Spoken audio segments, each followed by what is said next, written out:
បងរុំពឹងសំឡឹងឃើញតែរូបជីវ៉ាអូ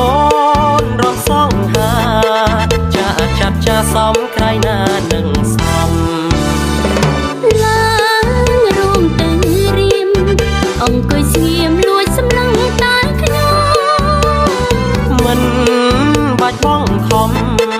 បើចេះរួមបងឡើងរួមទៅហា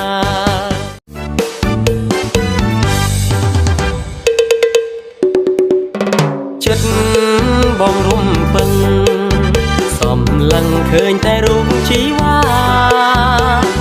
អូនរកសងហាចាចាប់ចាសំក្រៃណានឹងសំឡើងរួមទៅរៀមអង្គុយស្ងៀមលួចសម្លឹងតែខ្ញុំមិនបាច់បងខំ